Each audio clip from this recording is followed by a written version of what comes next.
국민 앵커 백운기, 정확한 분석, 날카로운 시각. 백운기가 하면 다르다. 여러분 안녕하십니까? 백운기입니다. 대통령이 대통령직에 대한 인식이 부족해서 그런지 이 정부 장관들도 그 자리가 어떤 자리인지 제대로 모르고 처신하는 것 같습니다. 맨 앞에서 설치는 한동훈 법무부 장관은 진작에 정치인보다 더 정치적인 발언을 쏟아내면서 전국을 돌고 있는데 국민 세금으로 선거운동하는 것 아니냐는 비판을 받고 있습니다. 배우 이정재와 찍은 사진까지 돌리면서 홍보를 하고 있는데요.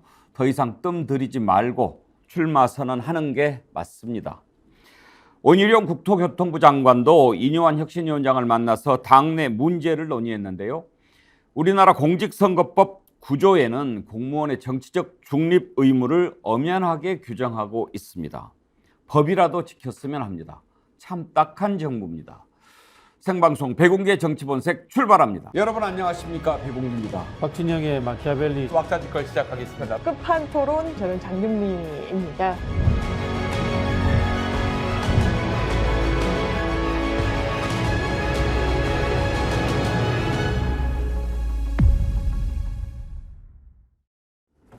네, 백운기의 정치본색 여러분이 만들어가는 방송입니다. 댓글 많이 남겨주십시오. 활발한 댓글이 정치본색을 살립니다. 제가 소개해드리고 또 준비한 선물 보내드리도록 하겠습니다. 오늘 아침에 시작하기 전에 우리 정치본색 댓글마당은 제가 항상 유네스코 문화유산급이다 이렇게 자랑을 하지요. 얼마나 아름다운 글들이 많이 오가는지요. 서로 안부도 주고받고 나라 걱정도 하고 깨어있자고 독려하고 참 좋습니다. 보면서 제가 힘을 많이 받습니다. 임서윤님, 정어리대로 제가 애가 쓰인다고 하니 저희 남편 말 60만 정어리가 한 명씩만 데리고 오면 120만인데 하더라고요. 우리 60만 정어리대님들 한 명씩만 데리고 오기 운동 어때요? 제 말씀이 그 말씀입니다. 그러면 우리가 금방 100만 정어리, 120만 정어리대 모일 수 있지 않겠습니까? 상어가 무섭지 않습니다. 그렇게 하면 정의가 바로 서고 상식이 강물처럼 흐르는 그런 세상 더 빨리 앞당길 수 있습니다. 여러분 함께 해주십시오. 오늘 함께할 네 분 패널 소개하겠습니다. 양문석 언론학 박사, 김유정 전 민주당 의원, 박진영 민주연구원 부원장, 서정욱 변호사 나오셨습니다. 어서 오십시오. 안녕하세요. 양문석 박사님 오늘 얼굴이 좀 착해 보이는데요? 예, 컨셉입니다. 컨셉. 아니 제가 그제 영암을 갔는데 전라남도. 예, 영암을 갔는데 어떤 행사에 참석하고 나오는데 한 분이 꼭 셀카를 찍자고 같이 하면서 찍자고. 정어리입니다 그러는 거예요. 오, 예. 그래서 예, 반갑습니다. 또 이 먼 곳에서 또 이 정어리를 뵈니까 참 좋네요. 그렇게 인사한 적이 있습니다. 제가 어제도 그런 말씀 드렸는데 어디 다녀오는데 연세가 지긋하신 분이 한 분 오셔가지고 반갑습니다. 저도 정어리예요. 그러는데 예. 요즘 정어리라고 인사하시는 분들 만나면 정말 반갑습니다. 많이 봤어요. 이거 갖고는 안 되잖아요. 정어리입니다. 뭔가 우리끼리 비밀 암호 같고 좋잖아요. 그렇죠. 옛날 그 로마가 크리스찬들 박해할 때 그 크리스찬들 암호가 물고기였어요. 물고기였죠. 네. 예. 그래서 교회당에 보면 그 물고기 그렇습니다. 오병이어의 기적할 때 그 물고기 오병이어의 상징이기도 하고요. 그게 이제 베드로가 어부였으니까. 네, 그렇죠. 그런 것도 있고 여러 가지. 그 안에 이제 물고기 안에 좀 제가 설명을 하자면 히브리어로 익투스 또는 익서스라고 네. 이제 읽는데 그게 물고기라는 뜻이기도 하고 그 5 글자가 하나님의 아들 예수 그리스도는 구세주다 이제 이런 뜻이랍니다. 아. 그래서 그게 크리스찬들의 암호가 됐지요. 예, 우리 정어리 암호를 쓰면서 우리가 한번 세상을 바꿔봅시다. 오늘 먼저 이뇨한 혁신위원장 29일까지 자숙하겠다 이렇게 얘기를 했습니다. 왜 그랬습니까? 이준석 전 대표 참 도덕 부족하다. 그러면서 부모가 교육을 잘못시킨 것 같다. 그런 얘기를 했어요. 그런 말 해서는 좀 그렇지요. 부모 탓을 하는 것. 이준석 전 대표 지금까지 정치 쭉 살아오고 보면서 부모 얘기하는 경우는 처음 봤다. 이게 무슨 얘기냐. 아주 반발을 심하게 했는데 인요한 위원장 사과했습니다. 그러면서 29일까지 자숙하겠다고 했는데 아마 이제 이런 식으로 인요한 위원장 끝나는 게 아닌가 싶습니다. 인요한 위원장이 혁신위원장 와가지고 쭉 한 걸 지켜보면서요. 여러 가지 생각을 하게 됩니다. 정치 아무나 하는 것 아니고 혁신 아무나 하는 것 아니고 그리고 정치인들이 어떤 사람들입니까? 많은 경험을 쌓고 해왔던 사람들 아닙니까? 그 사람들에게서 뭔가를 끄집어내려면 본인이 먼저 갖추어져 있어야 합니다. 인요한 씨가 뭘 갖췄는지 모르겠습니다만 의사라고 하죠. 의사 지식은 있는지 모르겠지만 대한민국을 어떻게 바꿔야 되겠다라고 하는 비전을 제시하고 거기에 맞춰서 국민의힘을 혁신하겠다. 이렇게 하는 것, 그걸 별로 보여준 기억이 없습니다. 있어야 할 자리, 가야 할 자리, 가서는 안 될 자리 이런 것들을 잘 봐야지요. 그냥 뭐 한다고 설친다고 되는 게 아닙니다. 이런 식으로 이제 끝나가는 것 같은데 논란이 됐던 발언이 뭐였습니까? 이준석 전 대표를 향한 비판이었는데 한번 들어보시죠. 이분이 하신 말씀 종합하면 난 아랫목에서 도덕을 배웠다. 그래서 준석이 부모 욕을 하겠다 이거 아닙니까? 그러니까 아랫목에서 뭘 배우셨는지 모르겠지만은 알겠습니다. 정체성이 혼란스러우면 안 됩니다. 한국인으로서의 정체성을 확실히 가져가실 때는 이번 건에 대해 가지고는 다른 해석의 여지가 없습니다. 예, 김유정 의원 이제 이준석 전 대표 발언을 들어봤는데 인요한 위원장이 부모 얘기를 한 것 좀 그랬죠? 그거는 있을 수 없는 일입니다.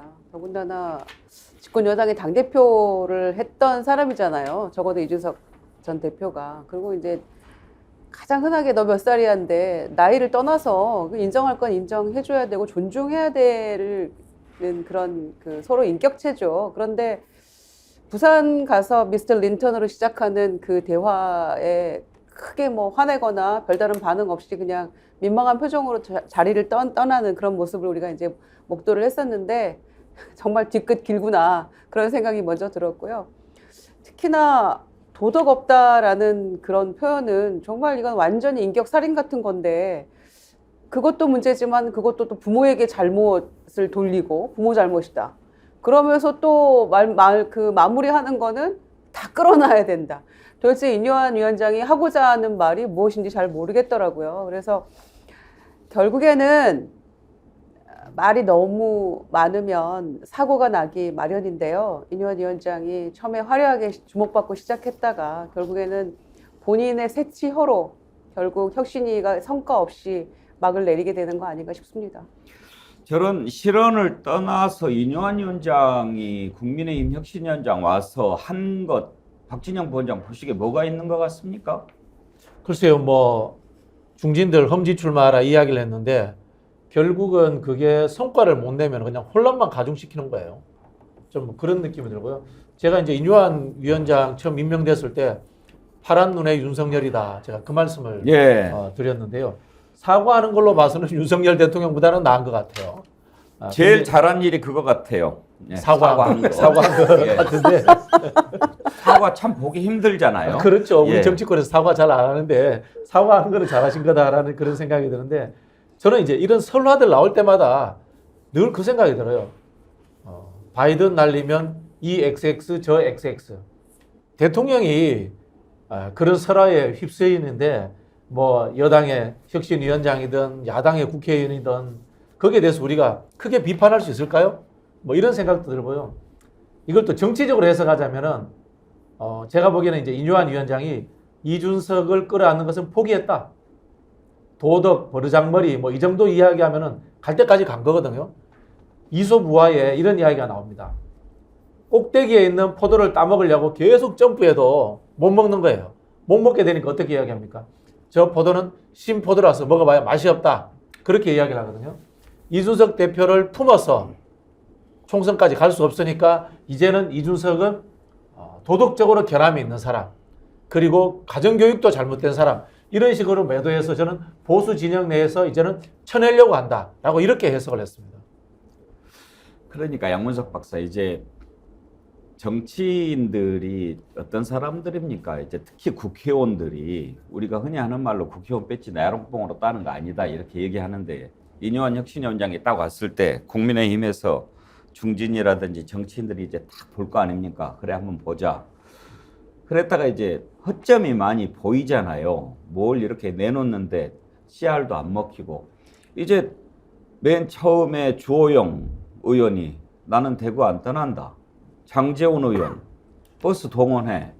이제 김기현 대표까지 왔다 갔다 눈치 보다가 울산으로 가요. 그러니까 이뇨한 위원장 하는 걸 딱 보면서 어느 순간 아 이거 허당이구나. 감을 잡은 거죠. 그렇죠. 허당이구나 감을 잡았던 게 주호영 때 제대로 진압을 했었어야 되고요. 장제원 때 더 세게 진압을 했었어야 되는데 그때 제대로 진압이 안 되니까 이제 뭐 정권을 다 주겠다고 했던 김기현 대표가 말 그대로 정면 충돌을 하면서 나 니보다 대통령하고 더 친해 이렇게 지금 치고 나왔단 말이에요. 이제 나는 3시간 이상 독대하기도 해 라고 이야기하면서 대통령 파리가 본격적으로 이뇨한과 김기현 두 사람에 있어서의 대통령 파리가 이제 시작이 됐었는데요.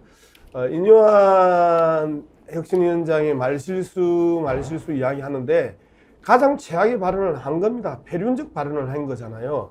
우리가 영화 보면 야 이 새끼야 너가 아빠 뭐해? 너가 이거 아버지 하고 뭐 하시노? 너 아버지 뭐 하시노? 너 엄마 뭐해? 너 엄마 뭐 하시노? 하는 거하고 똑같은 말을 지금 던졌단 말이에요. 그리고 우리가 이야기할 때 가장 치명적인 단어 중에 하나가 버르장머리입니다. 버르장머리하고 거의 동급이 본데 없이 컸으라는 표현을 씁니다. 대부분 시어머니들이 며느리가 탐탁지 않으면 본데 없이 컸어.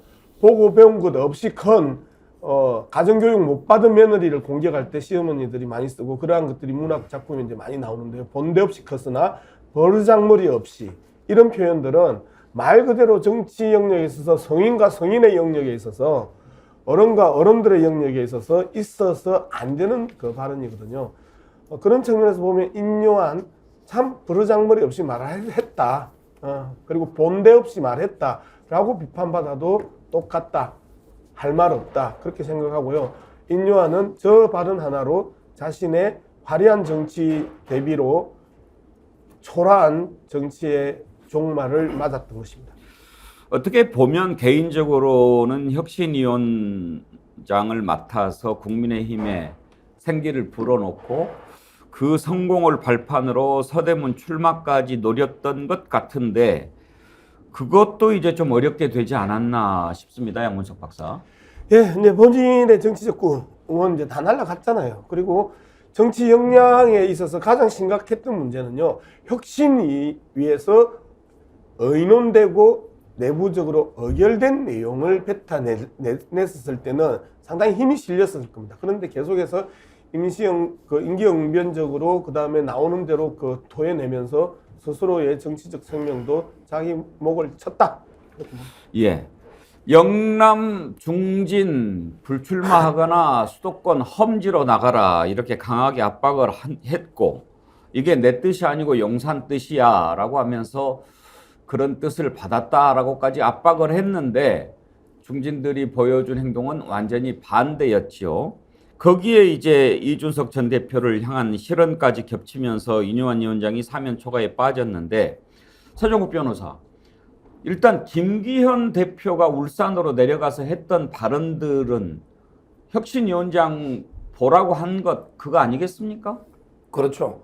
근데 먼저 그 발언부터 이준석요. 예. 예를 들어 이제 최강욱은 뭐 설치는 앙컷이라도 이게 사과도 안 하는데 저는 인요한 위원장이 사과한 것도 잘했지만 잘했다고요. 근데 저는 발언 내용도 이게 아주 막말이 아니라 봐요. 인요한 위원장은 이제 우리나라의 문화를 온돌방의 문화를 이야기한 거예요. 아랫목 교육. 제가요 부끄러운 일이지만 제가 우리 아들이 중학교 때 학폭에 휘말리가 제가 반성문을 쓴 적이 있어요. 부모를 쏘라더라고. 그래서 제가 우리 아이 가정교육을 제가 잘못시켜 죄송합니다. 학폭에 휘말렸어요. 학폭 가해자였어요. 가해자였어요, 우리 아들이. 그래서 제가 반성문을 썼어요. 서정국 변호사도 그 장관 되겠네. 뭐 그건 모르죠. 네. 근데 제가 반성문에 뭐라 썼냐? 제가 이게 부모로서 우리의 교육을 가정교육 잘못시켜 죄송합니다, 선생님. 이래 써냈어요. 이게 우리나라 문화입니다. 이준석이가 도덕이 없고 싸가지 없고 버르장머리 없는 거 이거는 팩트잖아요. 그걸 가정교육부터 이게 지적한 거예요. 저는 아버지까지 이렇게 뭐 비난하는 건 한 거는 과할 수 있지만 우리나라 유교 문화에서는 가정교육이 중요한 겁니다. 그 우리나라 문화를 지적한 거고요. 그리고 앞부분에 가장 중요한 이준석이가 도덕이 없다는 거 이건 팩트잖아요.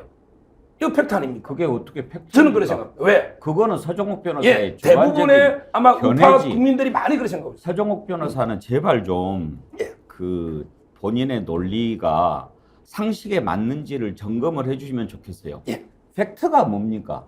팩트는 객관적인 거예요. 자, 그럼 팩트라고 안 하고 그럼요. 많은 분들이 우리 우파 쪽에 많은 분들이 이준석이 저 싸가지 없어. 서정욱 변호사 예. 이게 볼펜이죠. 예. 팩트죠. 그러니까 그걸 제가 팩트라고 바꾸겠다. 예, 많은 분들이 그러니까 많은 분들이 이준석이 싸가지가 없다. 많은 사람들이 그렇게 생각할 수는 있지만 예, 그렇습니다. 그렇게 그게 팩트다라고 하는 것은 안 돼요. 팩트는 취소합니다. 예, 예. 그래서 저는 이게 도덕성 싸가지 없다고 생각하는 많은 사람이 있고 인류한 위원장이 본인이 그 미스터 린턴 그 수모 당한 걸 앞에 이야기하면서 이야기가 놓는데 한국 문화 이야기가 놓고요. 저도 뭐 아버님을 제가 잘 알아요. 이준석 아버님이 제가 거래하는 주식 정권 소장이기 때문에 제가 많이 들어서 저는 아버님까지 공개하고 싶지는 않은데 아주 틀린 말은 아니다는 걸 제가 말씀드리고 그나마 또 사과를 했잖아요. 서정욱 변호사 잠깐만요. 이렇게 좀 정리를 할 필요가 있습니다. 이 논란이 이뇨한 위원장이 왜 사과를 했습니까? 이뇨한 위원장이 이준석 대표한테 너는 버르장머리가 없다 이렇게 얘기한 걸 가지고 논란이 되고 사과에 이른 게 아니잖아요. 이준석 대표가 버릇이 없다. 그거는 가정교육이 잘못돼서 그렇다. 이 말을 했기 때문에 논란이 된 거잖아요. 그러니까 본질과 핵심을 잘 얘기를 하셔야 된다는 얘기입니다. 그러니까 지금 서정욱 변호사가 예를 들어서 그 부분에 대해서 카바를 하거나 쉴드를 치거나 방어를 한다면 부모 문제를 가지고 부모까지 얘기한 것은 지나쳤다. 그러나 이준석 대표가 좀 버릇이 없다라고 생각하는 부분은 나하고 같다. 이렇게 얘기하시는 것이 맞지요. 예. 그러니까 지금 논란의 이 본질이 부모 문제 그리고 어떻게 거기에다가 대고 부모가 가정교육을 잘못 시켰다고 얘기하는 것이 그러면 한국 문화에 맞느냐? 온돌 문화를 얘기하셨으니까. 그러니까 지금 서정욱 변호사는 서로 다른 논리를 가지고 얘기를 하니까 꼬이는 겁니다. 그러니까 그거를 정리해서 말씀을 한번 해주세요. 그래서 예를 들어 제가 이게 저희 아이 제가 반성문 이야기했지만 예. 저는 저희 아이가 이게 그 친구를 때렸다면 제 잘못이 크다 봐요. 그러면 부모로서. 이렇게 정리합시다. 예. 서정욱 변호사는 이준석 대표를 버르장머리가 없고 도덕이 없다라고 얘기하면서 부모를 끄집고 들어왔는데 그것도 잘했다고 보십니까? 뭐 이념이 사과까지 했고 저는 그까지 잘했다고는 안 하지만 잘했다고까지는 할 수는 없지만 그러니까 아주 그걸- 틀린 말인가. 그러니까 그걸 이게- 나눠서 얘기하셔야 된다니까. 부모 문제까지 끄집어 들인 것은 아니잖아요. 예. 그걸 얘기하는데 지금 이준석 전 대표가 버르장머리가 있냐 없냐가 논란의 핵심이 아니라니까요. 부모를 끄집고 들어온 거 그것을 가지고 지금 논란이 됐고 이뇨한 위원장도 그래서 이거 부모 문제를 끄집어 들인 것은 내가 잘못한 것 같다라고 사과한 거니까 네. 그 부분은 얘기를 하셔야죠. 사과는 했는데 그리고 자꾸 이게 마치 엄청난 막말을 인류한 위원장이 한 것처럼 이야기하니 저는 그렇게는 생각 안 하고 예. 사과는 했고 부적절할 수는 있지만 이동관 아들이 학폭하면 이동관이가 가정교육 잘못이 우리 그럴 수 있잖아요. 누구 아들이 잘못되면 부모 탓하는 게 우리나라 문화에 좀 있어요. 그 현실을 저는 이야기하는 거고 아마 인뇨한 위원장이 우리 온돌방 문화 이야기하면서 놓은 거지. 뭐 그게 실현일 수는 있지만 아주 뭐 혐오 막말 이 정도는 아니다 이 말이에요. 근데 저는 이제 여기에 정말 동의가 안 되는데 이런 것 같아요. 이 서정욱 변호사는 그게 유교적인 거다 이렇게 전통적인 거다 이야기하는데 제가 보기에는 봉건적이고 정근대적인 거예요. 예를 들자면 이제 서변이 이제 본인이 이제 그 자녀 이야기를 했으니까 자녀 이야기에서 서변은 반성문 쓰겠다라고 할 수 있어요. 근데 선생님이 서변 보고 반성문 쓰라고 했다. 그게 사실이라면 저는 이건 황당무계한 생각이라고 생각해요. 자식이 부모의 소유물이 아니잖아요. 그죠? 이거 자체가 굉장히 뭐 몇백 년 전에 사고예요. 개별 인격죄로서 자식도 독립되어 있는 거고 이렇게 가면 어떻게 가냐면은 부모가 자녀를 학대하는 거, 부모가 자녀를 때리는 거 이런 것들도 다 용인돼 버려요. 우리 사회가 굉장히 후퇴되는 거기 때문에 저는 그걸 뭐 개별 인격으로 봐야 되지 부모라고 연결지어서 하는 것은 적절치 않다고 봐요. 한 가지만 이야기해 봅시다. 그 자꾸 이제 부모에 대해서 이제 기책 사유를 이제 부모한테 돌리고 기성전 부모 이렇게 되는 거잖아요. 그게 뭐 지금 서변 이야기하는 유교적 사고, 뭐 그다음에 우리 그 박 부원장 이야기하는 정건대적 사고, 뭐 이런 이야기 할 수 있는데 좋다. 두 개 다 그렇다 치고 표현의 차이라고 치고, 그럼 장제헌을 한번 이야기해 봅시다. 장제헌 아들이 그렇게 사고를 쳐요.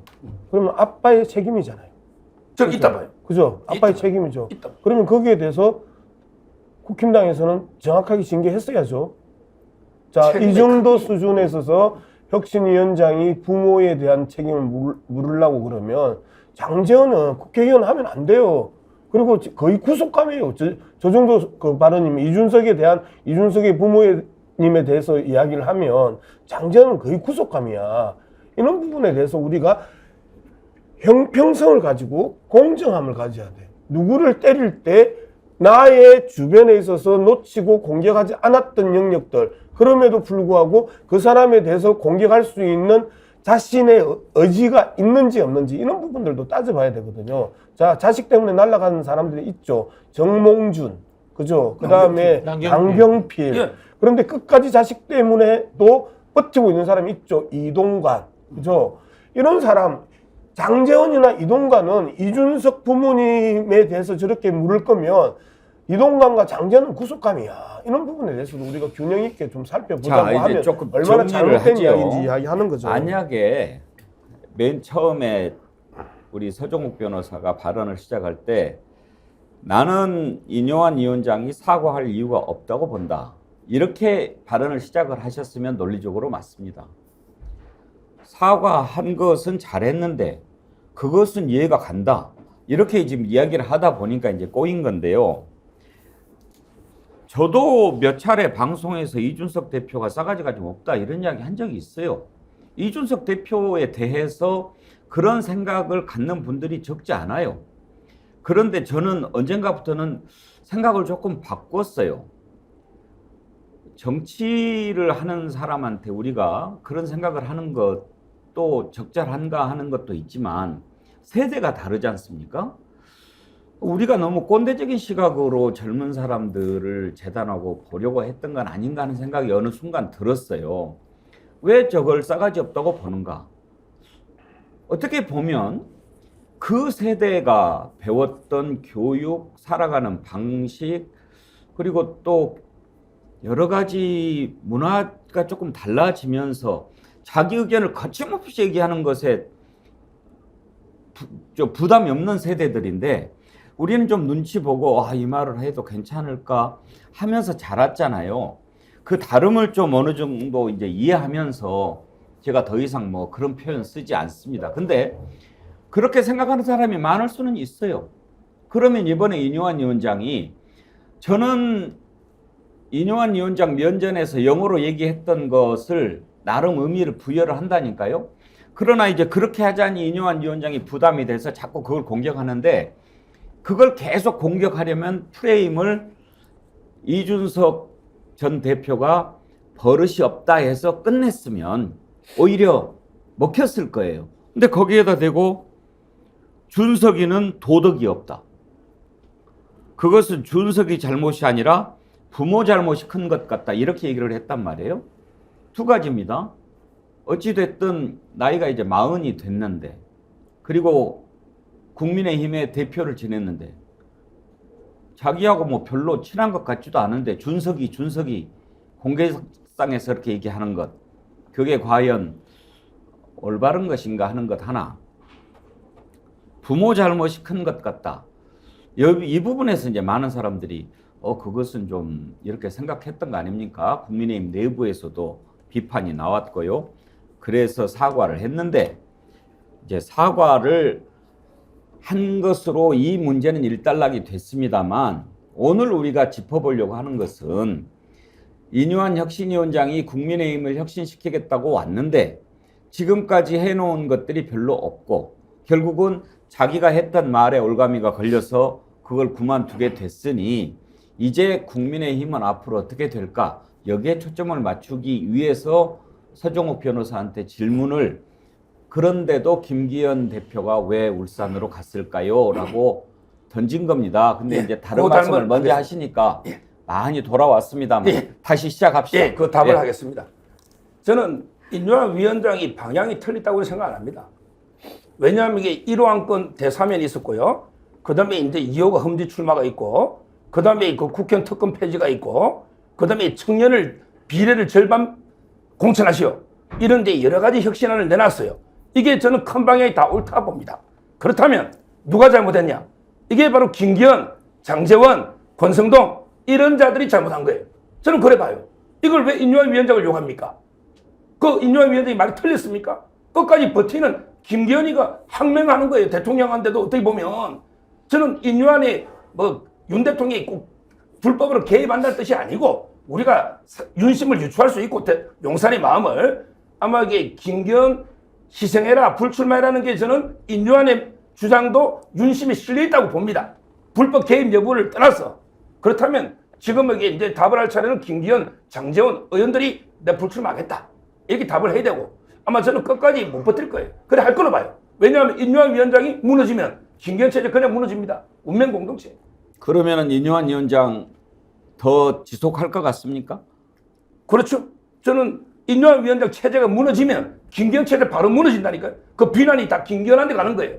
따라서 저는 김기현 대표가 타이밍을 봐서 마지막에는 결단을 내릴 것 같아요. 불출마로.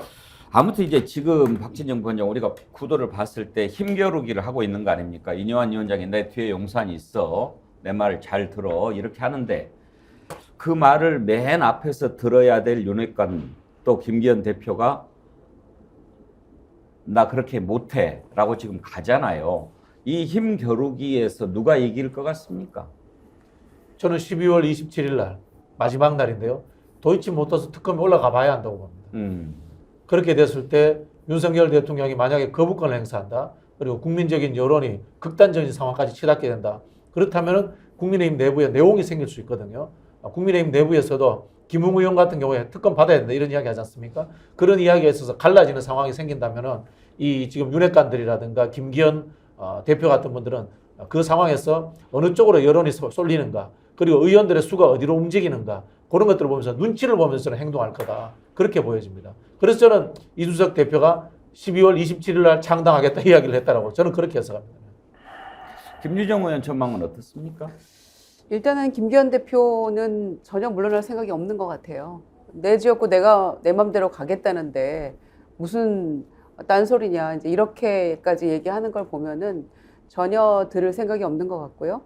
두 번째는 이제 인요한 위원장의 뭐 그 말 문제도 매우 심각한 그 타격을 줬지만 그래서 30일 날 우리가 큰 결정을 내리겠다라고 지난주에 큰 소리를 쳐놨는데 본인의 실언 때문에 지금 29일까지는 무건수행하겠다라고 얘기를 해놨으니까 30일 날 뭔가 결론을 내리기는 어려울 거라고 봅니다. 그러니까 그 30일 날이라는 게 저는 그동안에 이제 중진들 험지 출마하거나 불출마해라, 결단해라, 이제 마지막 일주일이다. 이렇게 얘기한 것에 대해서 권고안을 혁신위 안으로 의결하는 그 정도의 절차거나 아니면 말 안 들으면 우리 다 물러난다. 그 두 가지 중에 하나일 거라고 생각을 했는데 그 문제보다도 이제 본인이 지금 스스로 수렁에 빠진 꼴이 돼버려가지고 30일까지 뭐 이 상황이 연장될 것 같지는 않아요. 그런데 김기현 대표 하는 거는 저는 울산 나가겠다는 생각이 여전히 있는 것 같고요. 그렇다면 저는 당대표는 물러나야 된다고 보는데 왜 양손에 떡 들고 뭔가를 할 수는 없거든요. 지금 상황이.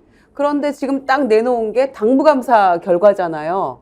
당무감사 결과에서 원외에선 누가 1등이고 현역 중에 누가 1등인데 뭐 20몇% 지금 쳐낸다, 공천 배제한다 이런 얘기 지금 내놨잖아요.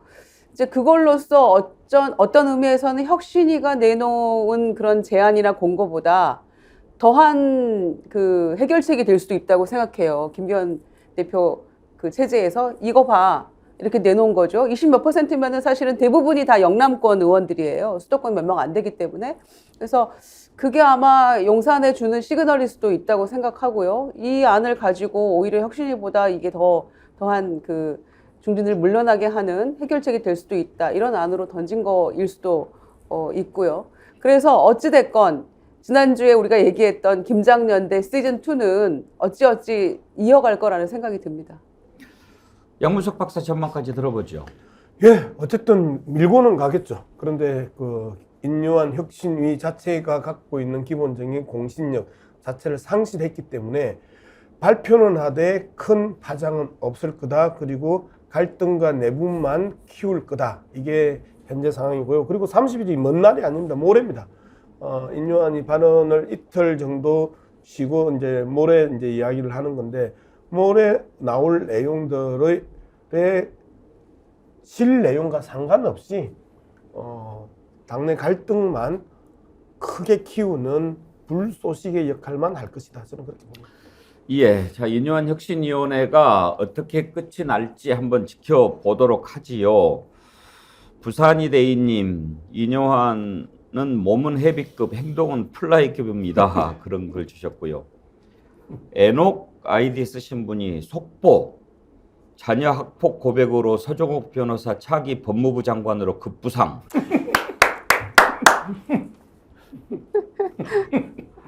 근데 이 자녀 학폭 문제는요, 학폭의 문제보다는 대하는 태도의 문제예요. 그걸 감추려고 하고 자기 권력을 가지고 무마시키려고 하고 이런 게 문제잖아요. 사과하면 되는 거거든요, 서변처럼. 네. 근데 자녀 학폭이 참 많은가 봐요.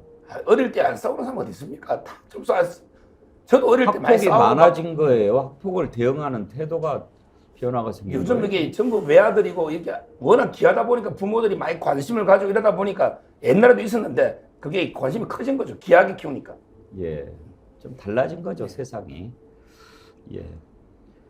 그렇다고 해도 왜 그렇게 이 정부는 높은 자리에 가면은 다들 자녀 학폭의 가해자들이 이렇게 돼 있고 그런가요? 그것도 참 묘한 일입니다. 우연이죠. 우연일까요? 예, 우연. 예. 서종욱 변호사 차기 법무부 장관 제안 혹시 안 들어왔습니까? 아직은 저는 이게 청문회 하면 하루 만에 낙마합니다. 하루 만에. 하루만이 아니고 하기 전에 낙마 아니에요? 예선 탈락 아니에요? 제가 조국 장관보다 깨끗하게 살진 않았어요. 아이고 참 서종욱 변호사 참 매력입니다. 잘 가다가 비교를 해도 저런 식으로 법무부 장관하고 아니 대각하면서 또 주먹 휘두르고 대각하는 그런 토론 좀 하지 말자고요. 또. 자, 이슈 넘어가기 전에 아주 재치 있는 속보 글 올려주신 애농님께 디어루시에서 나오는 클렌징 폼 선물로 보내드리겠습니다. 앞으로도 계속 저희를 재미있게 해주세요. 자, 지금 중진들 불출마해라, 험지 나가라 그렇게 압박을 하고 있는데 중진들은 반발하고 있고 오히려 이런 틈을 노렸을까요? 뭐 자기가 어디에 나가겠다 이런 사람들이 지금 나오고 있습니다. 국민의힘에서 하태경 의원 느닷없이 종로 출마하겠다 이렇게 얘기를 하던데요. 진작에 지역구 불출마 부산이죠. 예. 부산에 불출마하겠다, 수도권 출마하겠다라고 했는데 찾다 종로 카드를 내놨습니다. 한번 들어볼까요? 이번 총선에 서울의 심장부 종로에서 출마하겠습니다. 종로에서 힘차게 깃발을 들고 우리 당 수도권 승리의 견인차가 되겠습니다. 만약에 한 장관과 경선이 이루어진다면 또 아름다운 경쟁이 될 겁니다. 다만 한 장관이 지역구에 매이지 않았으면 좋겠습니다. 당 지도부와도 합의가 되는 당하고도 상의를 했고요. 거기에서 한번 뛰어보라고 해주셨습니다. 비례대표를 하는 게 낫다고. 비례번호를 달아서 결사항전의 의지를 보여주는 것이 한 장관의 입지로 볼 때 가장 적합하다고 생각을 합니다.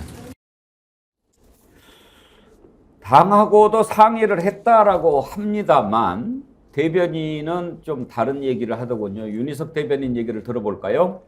민주당이 현역인 지역구에 출마를 해서 의석수를 하나 더 가지고 오는 역할을 하겠다고 저희는 해석을 했었는데 네. 종로에 나가서 최재형 의원과 경쟁을 해서 본선에 나가겠다고 하니 네. 이거는 해석이 잘 안 됩니다.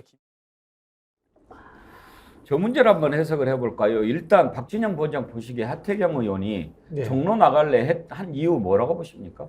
그냥 몸값 올리기죠. 제가 보기에는 그 당에 가서 당 건물하고 상의한 모양이에요. 이거 뭐 저기 장난치는 것도 아니고 장난치도 아니고 종로가 지금 국민의힘 의석이잖아요. 그럼 험지가 아닌 거지 않습니까? 이게 무슨 험지입니까? 근데 저는 이분이 그 장꾀가 굉장히 발달하신 분이잖아요. 그래서 아마 이런 것 같아요. 종로 나가겠다라고 그 잡이 좀 하다가 너무 극단적이지 않은 곳 마용성 정도의 나갈래라고 이렇게 말을 돌리려고 저는 수순을 밟고 있다. 그런 느낌이 듭니다. 근데 정치 이렇게 하시면 안 돼요. 하려면 좀 시원하게 하셔야지. 예. 언론 보기에는 정치 1번지 종로 출마하겠다 뭐 이렇게 참 대단한 얘기하는 것 같긴 합니다만 서정욱 변호사 지금 종로에 국민의힘 의원이 있는 곳 아닙니까? 지금 이게 여론이 보수 쪽에 여론이 들끓고 있습니다. 본인이 이게 희생해가지고 험지온다고 했는데 종로에 가서 이제 그 우리 박진영 원장님 말씀처럼 몸값을려서 대권으로 한번 가보자. 자기 욕심 때문에 온 거 아닙니까? 서정욱 변호사도 그렇게 보십니까? 전부 그래 봐요. 제 주위에는. 그럼 이게 누가 희생한다고 보겠냐고요.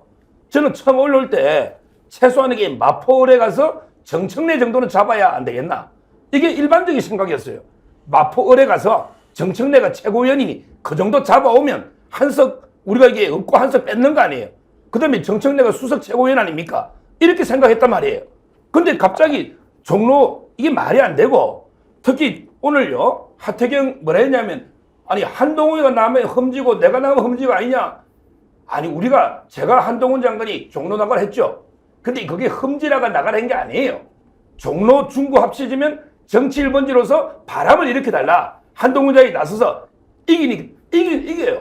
따라서 이런 어떤 이게 정치 1번지로 바람을 일으켜달라는 뜻으로 한동훈 장관이 나가야 된다 했지. 근데 험지니까 한동훈 장관 나가라 한 건 아니다 말이에요. 그러니까 교묘하게 한동훈이가 나가면 험지고 내가 나가면 험지 아니냐. 이 무슨 말장난입니까? 지금이라도 이게 하태경 의원 마포을에 가든지 아니면 하다못해 안민석 잡으러 오산에 가든지 아니면 저 강북에 가든지 그게 희생이라고 저는 봅니다. 하태경 의원이 한동훈 장관보다 더 못합니까? 비교가 안 되죠. 어떻게 비교합니까? 거기는 국회의원이잖아요. 이은주님께서 하태경 의원님 안물 안궁 그러셨는데 그런 생각하시는 분들도 있을 거예요. 김유정 의원. 예, 좀 빨리 결정해서 발표를 한 것 같아요. 그래서 원희룡 장관과 마찬가지로 한동훈 장관의 부상에 하니까 이제 초조한 사람이 한 사람 더 늘었나 이제 이런 생각도 해봤는데요.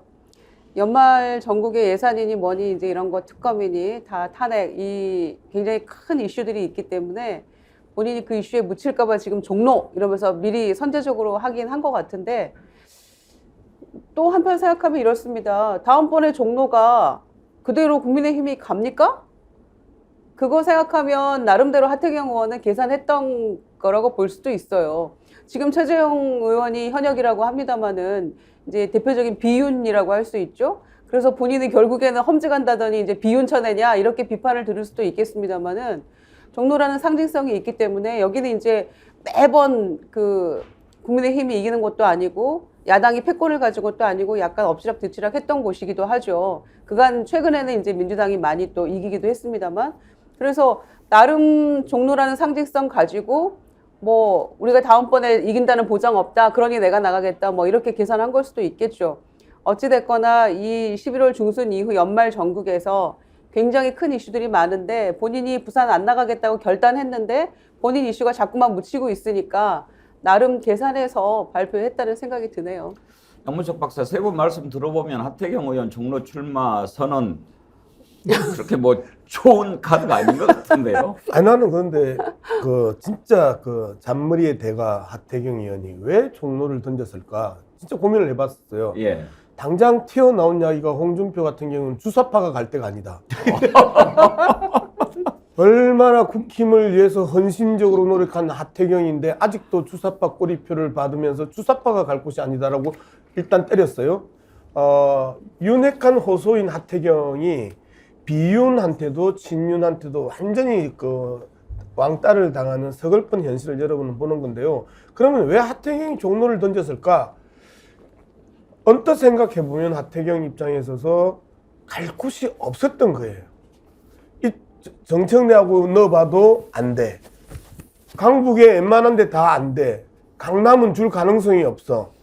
수도권 전체 다 쳐다봐도 웬만하게 넣어서 자신이 부산을 떠나서 수도권으로 올라온 이유가 있는 명망가 셀럽 정치인과 붙어야 되는데 이쪽 저쪽 다 넣어보니까 못 이기는 거예요. 그러면 못 먹는 호박 찔러나 보자 하면서 종로를 찌르면서 다시 한 번 더 좋은 이야기든 나쁜 이야기든 언론의 이슈가 됐다는 것에 대해서는 성공을 했는데, 이거는 실리도 잃고 명분도 잃는 거의 정치적 자해 수준이다. 저는 그렇게 평가할 수가 없습니다.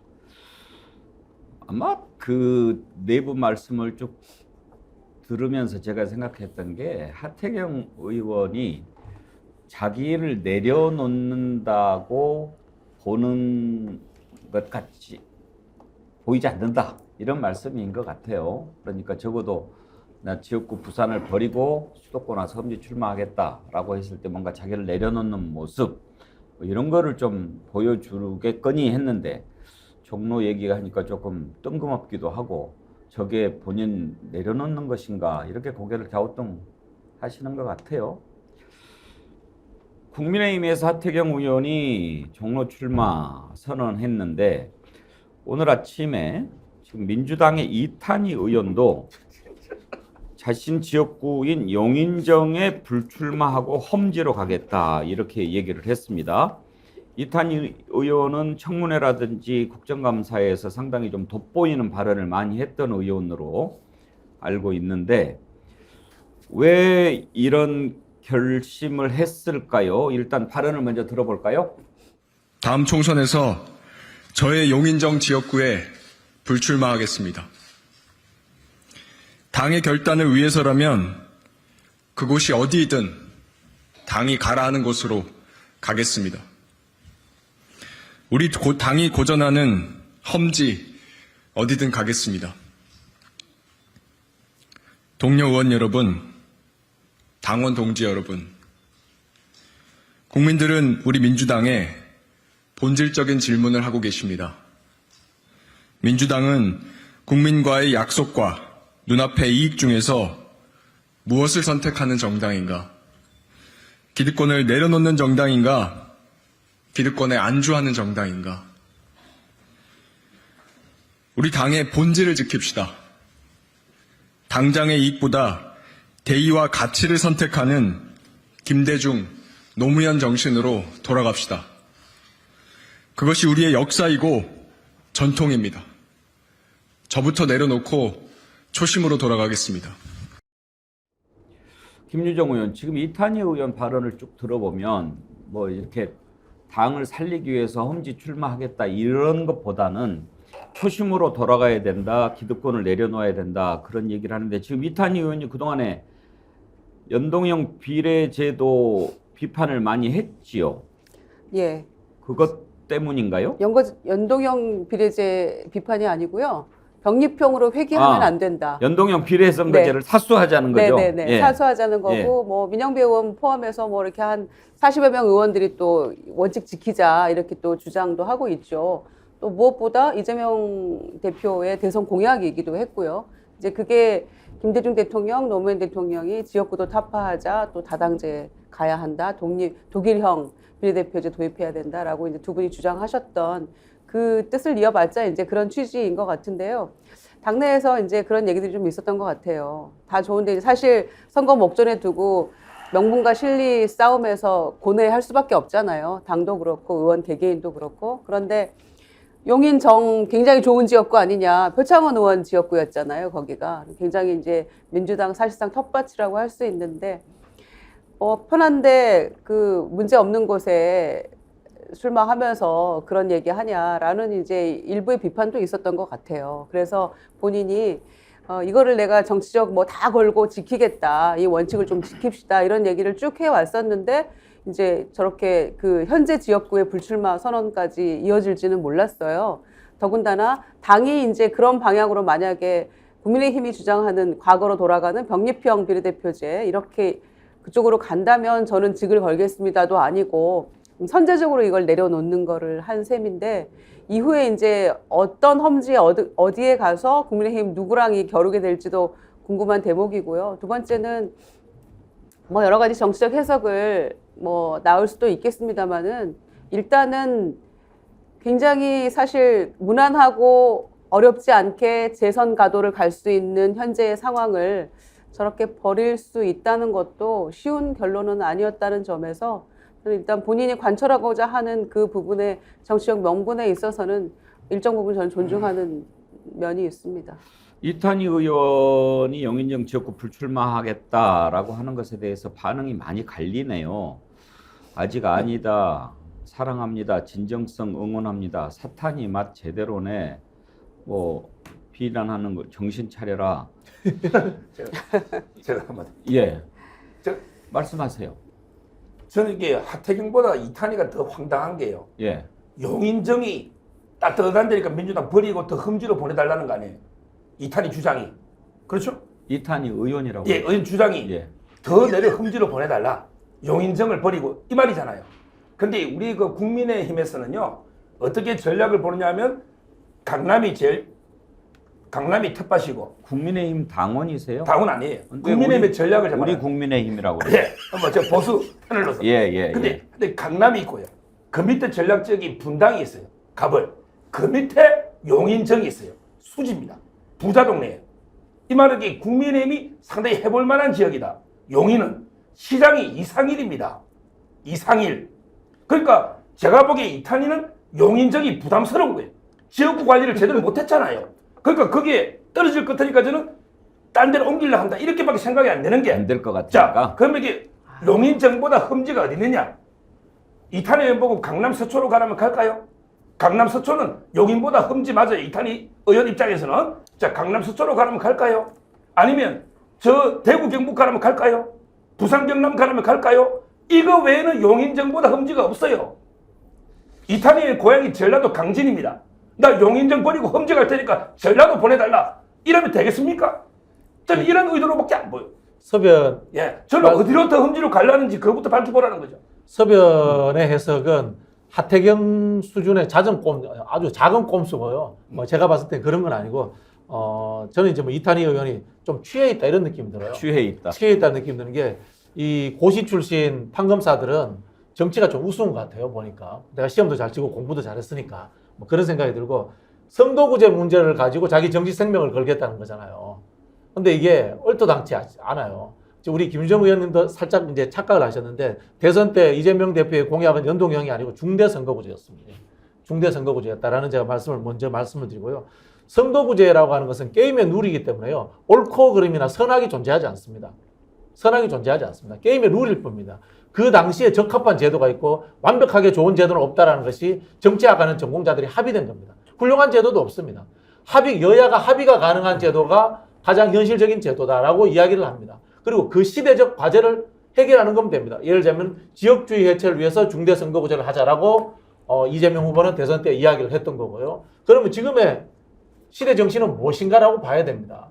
이탄희 의원은 지금의 시대 정신이 다원주의적인 정치 세력이 들어오는 거다라고 이렇게 생각할 수 있습니다. 저 같은 사람들은 윤석열 정부의 퇴진과 대한민국의 정상화라고 생각할 수 있습니다.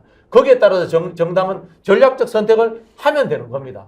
근데 이탄희 의원은 자기 것이 무조건 옳다라고 생각하기 때문에 거기에 소중한 국회의원 자리라는 것을 던질 수 있다라고 이야기를 하는 겁니다. 그래서 제가 좀 취해 있다라는 말씀을 드리는 거고요. 그리고 그 부분에 있어서는 최근에 어떤 연유인지는 모르겠지만은 이탄희 의원이 대선 주자에 들어가서 막 여론조사에 이름이 올라가요. 저는 그런 부분들도 작동해서 나도 승부수를 던져야 되지 않겠느냐라는 그러한 부분들이 저는 작동했다고 보고요. 조금 더 정치를 진지하게, 그리고 조금 더 제대로 된 공부를 좀 하셨으면 좋겠다라는 조언을 드리고 싶고요. 필요하시면 제가 가서 특강해드리겠다, 이 말씀까지 제가 드리겠습니다. 제가 아까 이탄희 의원을 소개할 때 청문회라든지 국정감사에서 상당히 주목을 많이 받았다라고 했는데, 박진영 부원장께서는 이제 취해 있다. 그래서 아마 이제 그런 걸로 좀 인기나 지지가 올라가니까 좀 오버하는 것 같다, 이렇게 보시는 것 같군요. 예. 그를 선거구제 가지고 지금 배지 던질 가보시면요, 윤석열 정부 퇴진에 대해서 배지를 던지고 촛불 집회에 나와서 싸워주실 것을 부탁드립니다. 신인식님, 이탄희 의원의 말씀은 100번 맞습니다. 그러나 시기가 너무 빠르고 지금은 윤석열 정권을 끝장낼 때입니다. 그런 의견 주셨고요. 이은주님도요, 병립형은 현실이고 연동형은 이상입니다. 현 시점 지상과제는 정권 심판입니다. 연동형을 선택하며 위험을 감수할 수 없는 것이 작금의 현실입니다. 국민의 삶이 그리 녹록하지 않습니다. 지금 비록 현실적 타협일 망정 병립형으로 가야만 정권 심판이 가능하다고 생각합니다. 이탄희 의원님을 존중하지만 지금은 이 상을 잠시 미뤄둘 때라 생각합니다. 상당히 깊이 있는 내용으로 의견을 주셨는데요. 양문석 박사께서는 이탄희 의원의 이 결단을 어떻게 평가하십니까? 일단 뭐 좀 뜬금없다라고 이야기를 할 수밖에 없고요. 그다음에 초선 의원이 대통령 그 차기 대통령 후보군에 오르면서 여기에서 이상한 승부수를 던진 것 아니냐라고 저는 그렇게 생각합니다. 박진영 부원장이 이제 구체적으로 이야기했지만 그 선거룰 문제는 그 제1 목적이 윤석열 정권을 어떻게 타격해 갈 것인가. 국회에서는 탄핵의 문제, 그 다음에 아스팔트에서는 타도의 문제를 얼마만큼 효율적으로 해 나갈 것인가. 거기에 복무하는 선거 제도가 제1 가치입니다. 현재 상황에서 야당 입장에서는. 두 번째, 야권 연대로 그 판을 펼칠 것인가, 안 그러면 민주당 단독으로 돌파할 것인가. 이 문제가 이제 병립형이나 준연동형에 걸려 있는 문제입니다. 그렇기 때문에 이 부분은 어느 것이 가장 그 효율적인 투쟁이 될 것이냐인데요. 더불어민주당 내에서는 야권 유일 후보라고 보는 이재명 대표가 상처받지 않고 순조롭게 이런 선거룰 문제를 풀어내는 게 또 하나의 중요한 관심사입니다. 그래서 저는 두 가지 원칙을 던졌던 거죠. 하나는 윤석열 정권에게 얼마만큼 유용하게 효과적으로 투쟁할 수 있는 종선판을 만들 것인가가 첫 번째고요. 두 번째는 야권 유일 후보로 부상에 있는 이재명 대표가 상처받지 않고 국민과의 신뢰를 유지하고 강화시키는 쪽으로의 그 룰 변경이나 룰 검토가 있어야 된다. 이 부분인데 자신의 룰을 던져놓고 안 받으면 나의 직을 걸겠다. 그리고 자신의 룰을 던져놓고 이것이 원칙이고 상식이고 기본이고 팩트다. 이런 식으로 들어오면 상당히 곤란합니다. 노무현 대통령의 이야기와 김대중 대통령의 이야기를 하셨는데 그 당시 시대 정신과 지금의 시대 정신은 달라졌죠. 그 당시 시대 정신은 말 그대로 동서화합의 문제, 지역 분권의 문제면 지금은 윤석열 검사 독재, 탄핵 또는 타도의 문제가 야권에 있어서 제1과제라는 부분에 대해서 분명히 좀 말씀드리고 싶습니다. 당장 멈춰님이 패널이 거짓말해도 됩니까? 서변 가짜뉴스 이탄희는 서울 출생이다 그러는데 인터넷은 강진으로 나와 있어요? 네. 제가 원적지나 뭐 이런 데인 것 같아요. 강진은. 저는 모르려고 그분 인터넷 보는. 예. 근데 이 정도 문제의식을 가지는 것도 훌륭하긴 훌륭합니다. 훌륭한데 정치라고 하는 것은 가치 플러스에서 전략이 늘 포함되어 있는 거거든요. 그런 거 고려를 같이 해줘야 되는 거예요. 제가 한 말씀만 또 드리고 싶은 게 저는 국회의원들이 큰 정책이나 이게 뭐 직을 걸 수가 있어요. 옛날에 제가 존경하는 박세일 교수 서울대 교수인데요. 이분이 세종시 특별법 통과될 때 국회의원직을 던졌습니다. 이탄희 의원 만약에 뭐 병립이 어떻고 연동이 어떻고 소신이 있으면 직을 던지세요. 국회의원직을 던지세요. 그냥 불출마하면 되잖아요. 근데 나를 더 험지로 보내달라. 그럼 어디 보내달라는 거예요? 뭐 전라도로 가겠다는 건 강남 서초로 가겠다는 어디로 가겠다는 건지 그게 없잖아요. 대구로 모시고 가세요. 그러니까 제 말은 직을 던지는 거는 좋은데 험지로 더 보내달라 해서 국회의원직을 유지하겠다. 솔직히 어딘지 거기 납득이 안 되는 거예요. 아무튼 오늘 이제 앞으로도 또 나올지 모르겠습니다만 하태경 의원, 이탄희 의원 두 사람이 이런저런 정치적 선택을 했는데 공통점이 좀 뜬금없다. 가인 것 같습니다. 홍거운님, 이탄희 의원 취한 것 맞는 듯 그런 걸 주셨고요. 허평파님은 취한 건 좋은 것이요. 약주를 좋아하시는 분 같습니다. 예, 몇 분 소개해드리고 다음으로 넘어가죠. 목화여인님, 집에 불 났는데 씨앗부터 뿌리자는 것 아닙니까? 지금은 힘을 합쳐서 불을 끌 사람이 필요합니다.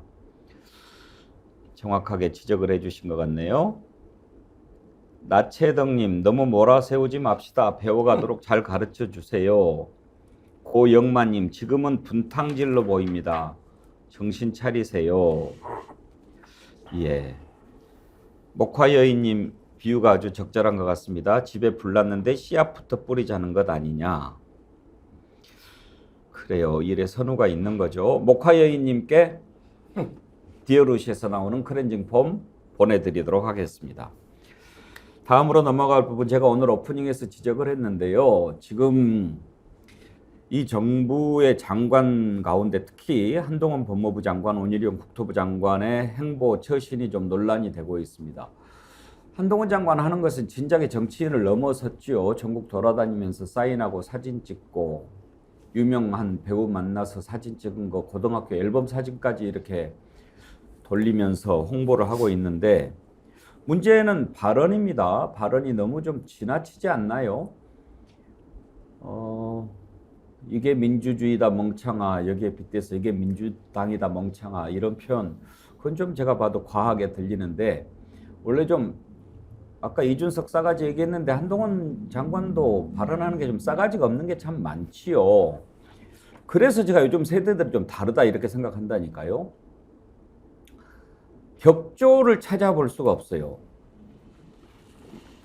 싸가지 없는 거는 싸가지 없는 거지만 격조라도 좀 있으면 좋겠는데, 그거야 이제 인품의 문제고 또 가치관의 문제니까 제쳐놓고, 일단은 법의 문제입니다.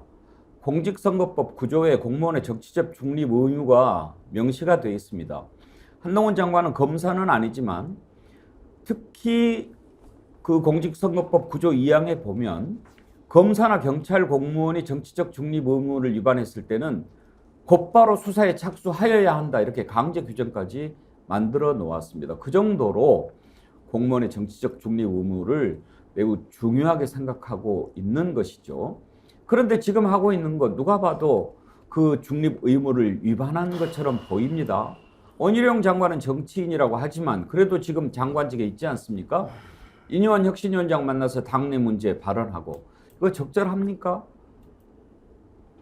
이 장관이라고 하는 자리가 어떤 자리인지 그 자리에 대한 인식이 좀 부족해 보입니다. 대통령이 그러니까 장관도 그런 것 아닌가, 그런 생각이 든단 말이죠. 먼저 한동훈 장관 발언 하나 들어보시죠. 이게 민주주의다 멍청아, 뭐 이렇게 얘기했죠. 이게 민주당이다 멍청아, 이렇게 하는 게 국민들이 더 잘 이해하실 것 같아요. 박진영 부원장 어떻게 생각하세요? 이거 탄핵 사유예요. 저는 민주당이 정말 한심하다 이런 생각이 들어요. 저런 이야기 듣고 가만히 있는 것 자체가. 한동훈 장관이 특정 정당을 적시해서 발언했지 않습니까? 말씀하신 것처럼 정치적 중립 위반입니다.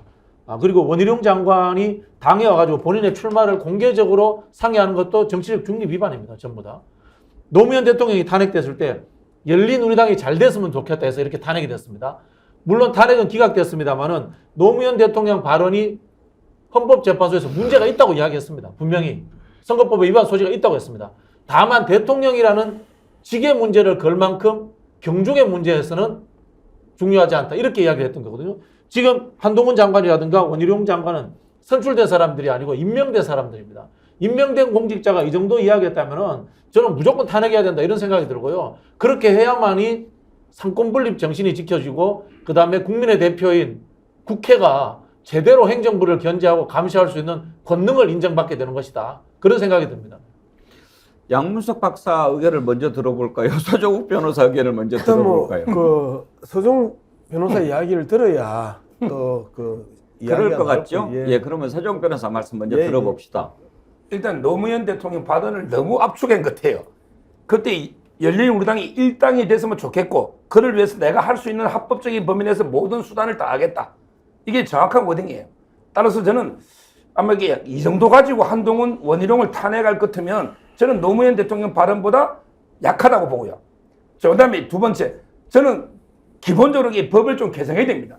대통령이나 정무직 장관은 정치적 어느 정도의 중립성을 좀 이렇게 완화할 필요가 있어요. 바른 정도는. 법을 개정하는 게 맞는데 지금이라도 이게 좀 넓게 해석을 해야 된다. 법이 아직 개정이 안 됐기 때문에. 옛날에 박범계 장관도 나는 장관보다 민주당 의원직이 더 우선한다, 이렇게까지 발언했거든요. 따라서는 이 정도 발언을 가지고 명백하게 탄핵 사유다, 이렇게까지 하는 거는 좀 과하다, 저는 이래 봅니다. 서 변호사가 법조인인데 법을 잘 몰라요. 이게 대통령제 국가하고 내각제 국가의 차이점이 존재합니다. 내각제 국가의 강요들은 정치적 발언을 얼마든지 합니다. 근데 지금 우리 헌법이 이상하게 내각제적 요소가 짬뽕이 되다 보니까 장관이 국무위원이 돼 있단 말이에요. 일반적으로 대통령제, 순수 대통령제에는 장관이 국무위원이 아니에요. 그냥 대통령의 참모일 뿐이에요. 근데 지금 현실적으로 보면은 원희룡 장관도 국회의원이 아니고 현재로서는, 그리고 한동훈 장관도 국회의원이 아닌 그냥 임명된 장관일 뿐이에요. 이런 경우에는 정치인의 역할을 하면 안 되는 거예요. 이거는 관행적으로라도 그런 부분이 존재하는 거고요. 법을 바꾸자면은 오히려 현직 국회의원이 장관이 못 되도록 해가지고 국회가 행정부에 종속되는 과정을 만들지 못하도록 하는 게 오히려 맞다라는 말씀 드리고 싶어요. 우리 또 아니 이제 정치 본색 화요일 나오면 서변 해설서 또는 뭐 이렇게 되는 거예요. 서변이 말을 하고 나면 제가 해설하는. 서변이 제가 또, 아까 소개해 드리려다가 말았는데 어떤 예. 분이 예. 제가 그것 그러면 지금 잠깐만 소개를 해드릴게요. 참 이거 너무 많이 보내주시니까 이거 찾는데 많이 걸려. 서 변호사님 인기 폭발이네. 국어 사전에 예. 서변스럽다 이거 하나 만들자고 하신 분이 계셨거든요. 예, 말씀하십시오. 그래서 이제 서변이 박진영 부원장 이야기를 꼭 두 개를 이야기했는데 한 개만 탁 잘라 먹는 이제 특기가 있어요. 지금 박진영 부원장이 두 가지 이야기했었죠. 노무현 대통령의 발언과 그 다음에 대통령의 무게에 대해서 이야기를 했었잖아요. 그래서 그 발언이 대통령을 탄핵시킬 만큼의 그 무게는 아니다라고 이야기했단 말이에요. 그 발언의 내용도 크게 다르지 않아요. 유사한데 문제는 대통령의 무게와 장관의 무게는 다르단 말이에요. 대통령은 선출직이고 말 그대로 장관은 그 임명직이잖아요. 그랬었을 때 장관의 발언들은 훨씬 더 신중해야 되고 그리고 정치적 중립에 대한 부분에서 명확하게 있어야 되는 거잖아요. 이런 측면에 있어서 서변이 그 박진영 부원장 이야기를 기가 막히게 설득하고 끊어먹고 박진영 부원장의 이야기가 혹여 잘못된 것처럼 그렇게 이야기했는데 그 부분은 아니다. 분명히 말씀을 드리고요. 지금 이 행태들을 이제 우리가 정치적으로 좀 분석할 필요가 있습니다. 원희룡, 그 다음에 그 한동훈이 첫 번째 급대가리를 상실했다라고 하는 부분을 많은 분들이 지적을 하는데 저는 아니라고 봐요. 제2의 윤석열이 되고 싶은 거예요.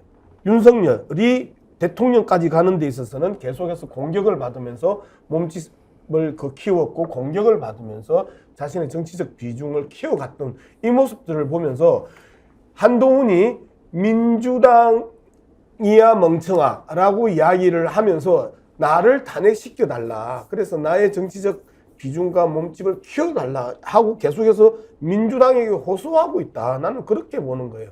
그래서 정치적으로 야당으로부터 더 많이 얻어맞는 사람이 여당의 지지를 더 크게 받을 수 있다라는 이 정치적 노림수를 계속해서 한동훈이 던지는데 결과에 대한 부분에 대해서는 저는 박진영 부원장하고 입장을 같이 합니다. 탄핵시켜달라는데 탄핵시켜줘라. 왜 그러는데? 탄핵시켜달라고 하면 탄핵시켜주세요. 제발 민주당이 이렇게 반응해야 되는 겁니다. 그런데 저런 부분들에 대해서 혹여 한동훈의 몸집을 키워줄 것 같아서 탄핵에 대한 부분을 주저하고 중도의 역풍을 걱정하면 안 된다라는 거예요. 자, 여기에서 윤석열 대통령의 국정 지지율이 30% 초반대를 기고 있습니다. 그러면 윤석열 대통령이 아바타 한동훈이 전체 여론조사를 했었을 때 이 이상 가겠습니까? 더불어민주당은 걱정하지 마시고 저렇게 탄핵을 해달라고 애원하는 탄핵 호소인한테 탄핵시켜 주세요. 저 주장입니다. 근데 이런 생각도 들더라고요. 박진영 부원장 지금 탄핵안 의결을 하려면 발의하는 절차가 있고 이렇게 시간이 좀 있지요. 네네.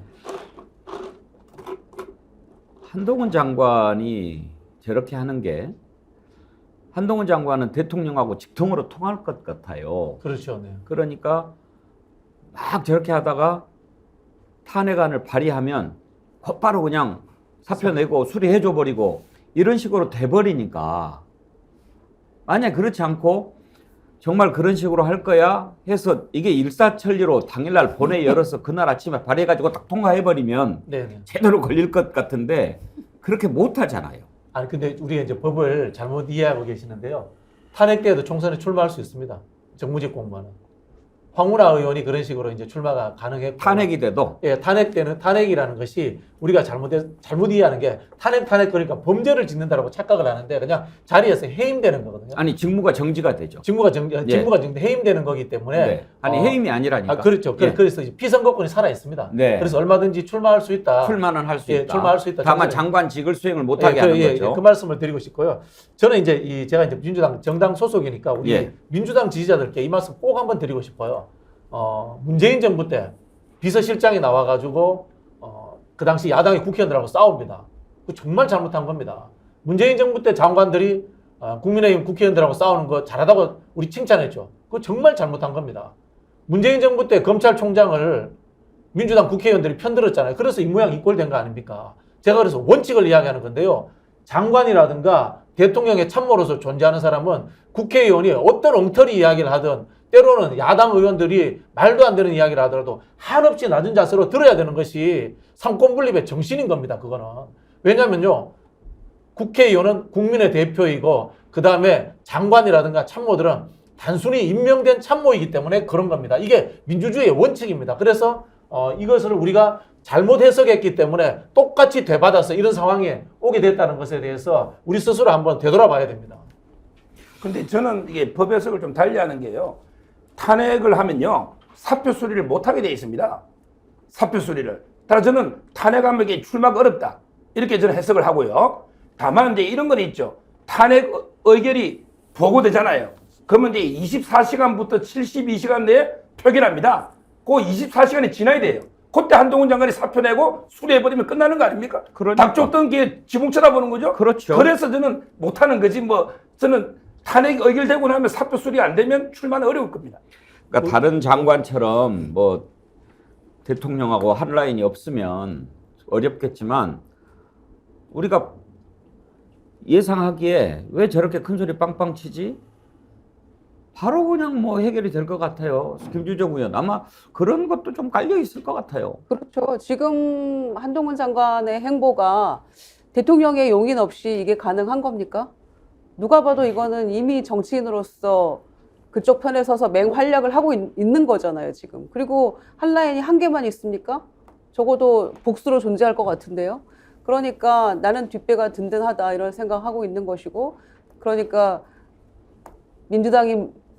문제는 민주당이야 바보들아 뭐 이런 얘기 하고 있는 거잖아요. 그러니까 그런 얘기를 만약에 국방부 장관이 그런 얘기 했다고 생각을 한번 해보십시오. 있을 수 없는 일이잖아요. 너무 명백하게. 그런데 한동훈 장관이 하면 이거는 그냥 그러려니 하고 넘어갑니까? 이제 이런 것들이 문제라고 보고요. 그래서 한동훈 장관이 본인이 좀 떳떳하려면 장관직 빨리 물러나서 본인이 하고 싶은 정치를 하는 게 맞지, 이거 너무나 비겁한 꼼수를 연일 계속 보이고 있다고 생각하고요. 저희가 김명수 합참의장 20번째 청문보고서 채택 없이 파리에서 지금 임명을 한 건데 대통령이 학폭 문제 여지없이 또 나왔잖아요. 그러면은 인사검증이나 제대로 할 것이지 그조차도 제대로 못하면서 초기에 인사정보관리단 법무부에 둘 때는 투명하고 공정하게 우리가 잘할 거다 이렇게 얘기했잖아요. 그럼 그조차도 못하고 있고 그냥 우린 검증만 해서 넘긴다 이러면서 책임을 회피해버렸잖아요. 그래서 초기에 우리가 그 정도로 할 거면 인사혁신처로 넘겨라. 그게 합리적인 거다. 왜 니네가 다 붙들고 하느냐 이랬는데 본인이 해야 될 기본적인 책무조차 제대로 못하는 법무부 장관이 지금 정치한다고 돌아다니는 것. 이거 대통령이 용인 없이 가능하겠습니까? 저에게 10초만 말씀드리면 원희룡이나 이런 원희룡 장관은 중간 개투고요. 한동훈 장관에게 마무리 투수입니다. 시점이 순차적으로 올 거예요. 아마 원희룡 장관이나 다른 장관이 10명이 바뀌어서 노고, 그다음에 한동훈 장관은 최대한 미뤄서 1월달 돼서 아마 이게 원포인트 개각으로 늦게 나오지 않을까. 저는 이렇게 예상하고 이렇게 주장하고 있습니다. 우리가 구원투수예요. 서정욱 변호사 이야기가 이제 그 여권 내부에 또는 용산 내부의 이야기로 듣는 대부분의 이야기인데요. 어제 제가 이제 들었던 이야기는 좀 달라요.